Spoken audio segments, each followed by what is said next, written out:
Hey, what's up, guys? Arsenal 4, Rapid VN 1. And yeah, it should have been 4-0, but that goal was a little bit scrappy. I'll give them that.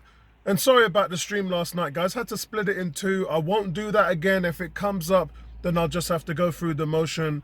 And I've already reported it off to YouTube anyway.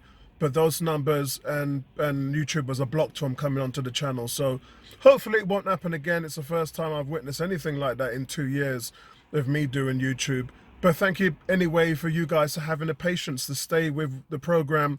Coming back onto the second stream. Actually, we had more people on the second stream than we did on the first stream. We had over 300 people on the first stream and over 500 people on the second one. So thanks for that, everybody. I really appreciate your support. And thanks to everybody on the panel. All of you guys just kept on going. When I looked at trying to manage everything and trying to get rid of all the names, Neomis, Ebony, Tony, Vincey, everybody just kept going like it didn't even happen, and they still kept on the commentary even though we were offline. So it was quite hilarious to see all of that going on. But anyway, a really, really good game. And as I said before, the mentality, the mindset, the desire is completely different than it is on the weekend.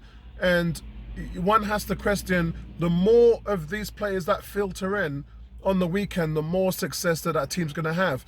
Because on the weekend, when they go onto the pitch, they just look beaten, they look defeated, they look like a lack of confidence in the players, and that's why they don't run the extra mile, that's why they don't put an extra foot into the tackle, that's why they don't give you the same kind of commitment. We seem to have more bodies in the box when we're attacking on a Thursday night than when we're playing in the league on a Sunday. It just seems to be the way now. And that just tells you of a lack of desire and a lack of confidence. We are constantly seeing players running into the box. There's more shots on goal. There's more running into the flanks. There's more crosses because of that. And there's more opportunities in the box. And well done again to Lacazette. Lacazette really showed up yesterday in that role, number 10. It didn't work out for him last week. He wasn't very good last week. But yesterday he was one of the best players on the pitch. So it just goes to show how you need a string of games. You know, one game in, 3 games out, and then 1 game in again is not going to help players find their form. So Lacazette is using this opportunity on a Thursday night to find some form, and he looked devastating in that number 10 role, setting up players. Him and Nketiah running in and out of the box, trying to set up people from behind. Is a nice little dummy that Nketiah played on the first chance to let Maitland-Niles through, and Maitland-Niles got through constantly. How that brother didn't score is beyond me. I know enough people are slagging him off for his finishing, but he was making the runs to get into advanced positions. So although he didn't score, what does it show you? It shows you that the guys on the Premier League lineups like Ceballos and Xhaka are failing to run into the box and make that commitment. You can't just leave it up to Aubameyang to work it. You can't just leave it up to Willian. You have to give them to support. And our strikers on the weekend are getting no support from Ceballos or Xhaka. Just absolutely nothing. The cupboard is bare. That's how bad those two are at the moment. And you're seeing, every week, you're seeing Willock, you're seeing Nelson, last night Reece Nelson. You're seeing runs in from the midfield into the box to help support these guys. And what it does is it creates space for the strikers, because the defenders have to key in on everybody who's stepping up to them. The more people you've got running at you, the more options you've got. And I think with Arsenal, there's just been an overall lack of that. Pepe had a decent game last night as well, although he didn't score. How he didn't score is beyond me. Man had plenty chance. Everybody had plenty chance. It could have been 6 or 7 goals, guys. They were really enjoying themselves. But I'm hoping that translates to Sunday's game against Spurs. And, you know, I gave you guys my team sheet, what I thought that he should go with. And I'm going to say it again. I think that we should go with... we should go with the back three, to be honest. And that's because of the threat that Song poses on the wing. I don't think that Kieran Tierney is up to guarding a quality speedy winger on that side. He's been exposed weekly, and we just can't have that. So I would have a back three of... I would have to say I would have Holding, Mari, and Gabriel. Yeah. and I would put Holding on the right, I would put Gabriel on the left, and Mari in the middle, and Leno in goal, obviously. I would put in the midfield, I would have El Nene, Ceballos, and Suarez, and I would have Maitland-Niles. Those would be my two wing backs. And up front, I'd have Saka, Aubameyang, and Willian, and that's how I'd go. That's how I'd face Spurs, and I would do it in a fashion that there'd be no liability. I'll just have Gabriel deal with Song, and I'll have Maitland-Niles give him that support as well on the left-hand side. Then I'll have Suarez in an advanced position, helping to support Willian, and hopefully that will work out. It will, you know, El Nene and Ceballos in the middle. That's the best we can do at the moment until Partey comes back. And let's just hope that Saka will be on point to help Aubameyang in the middle. Aubameyang's done nothing in the middle since he's been there. 4 games he started, we've had nothing from him. It's embarrassing, really, because when you see someone like Lacazette shooting constantly outside of the box and slipping balls into, you know, that's what you expect from somebody. Creativity is a key on the front line, and we normally don't have it, yeah. And one has to think that Aubameyang, if that's not working for you there, then you have to drop deeper into the midfield and help in the build-up play. We know he's not a great passer of the ball, but we also know that he's created the more chances than any player that we have in the Premiership games. So, you know, work yourself as a facilitator and then make those runs into the box, because they can't track you. He's just standing in among defenders every week and doing nothing. If you're dropping deep and you're outside the box, then you're making runs and you're making it harder for them to mark you. So I think from that standpoint, I've criticised Aubameyang just for not putting in a performance and not working hard enough. As I said, you need to walk off that field with your tongue hanging out of your mouth. And they're not doing that. They're walking off and stretching out. Yeah, you know, we lost. All right, let's get it over and done with.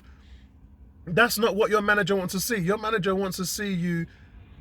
Like, you remember under Unai Emery when we beat Tottenham 4-2 when we drawed Liverpool 1-1 at the Emirates? We were gassed. Man like Torreira, Guendouzi running until they're bleeding. Running until their back hurt, hip hurt, foot, knee, everything. Yeah? That's the kind of commitment we're not getting that at the moment from the first team. And as I said, bond them and put in as much of the guys that we see on Thursday night to show you some commitment. That'll do 2 things. That will get the guys on the field who are ready to play. And secondly, it would teach the ones a lesson who are not getting the job done. They'll be sitting in the stands and thinking to themselves, yeah, me not playing well has cost me a start. It's cost me a start in the team. So I'm going to have to work harder to get back in. There's none of that. So every week we're seeing the same old rinse and repeat dire performance because the manager's picking those players who ain't getting the job done. So everything has to work itself through from Arteta. He's got to improve, to the players on the field. They've got to improve. But really good result. A really good result. Callum Chambers, he left a message on the Twitter for you guys. And Callum Chambers says, last night was full of emotion. Firstly, it was amazing to be able to welcome fans back into the Emirates. Secondly, it's been 11 months since my surgery, and it was a special moment to be back sharing the pitch with 11 men on it. A great team performance. We keep grinding. And remember, guys, him and Guendouzi were really the standout 2 players before he got injured when we was in 3rd position after the first 8 games last season before it all went downhill for Emery. It was Callum Chambers, to a point. Maitland-Niles played well, and then Guendouzi, they were our top players. They were the ones that were in form. So it was a real shame to see him in 11 months. That's nearly a year that he hasn't played. So it was really great to see him back on. Really good to see Pablo Mari on as well. I'd like to see him start against Spurs. We kind of know what we've got with the rest of the centre-backs. Luiz is going to be out for a while. I just think that back 3 is probably the way you should go. We might go with a back 4 against Spurs, but I just don't think that Kieran Tierney is up to the challenge. And I think that you have to look at what Gabriel can do in terms of marking Song, and then you put man like Pablo Mari on Harry Kane, and then you kind of defend it that way. You make sure that those 2 are keyed on to those players, and then get guys like Holding and then Maitland-Niles to pick up the slack on the midfield, and El Nene as well. There is a way that you can plan to do this. Tactically, it's just going to have to come from a different approach from Arteta. So we have to wait and see if that happens. Arteta has to up his game, and so does the players. But that's all from me, guys. Listen, really thanks again for you guys. Oh, By the way, the shock was Patrick Vieira getting sacked in his post from Nice. Very difficult. Nice got knocked out of the Europa Cup. You can't get knocked out of the Europa Cup. You can't do it.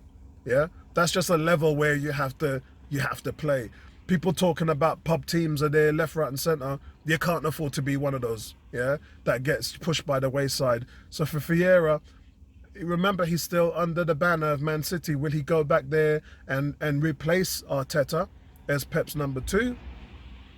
Or will he help come to Arsenal in a coaching man? I mean, we really don't know.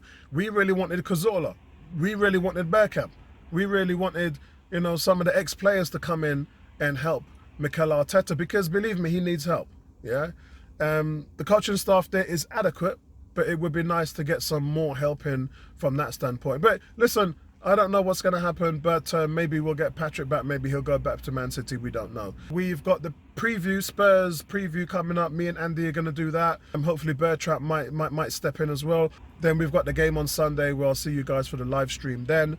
Good to hear what you guys' predictions would be. Mine's is 1-1. Neomis, I believe, has gone with me 1-1. A couple of the guys think that we're going to win the game, but we'll have to wait and see. Peace out. Right back at you guys. Nice one. And well done to the team last night. See you later. Peace.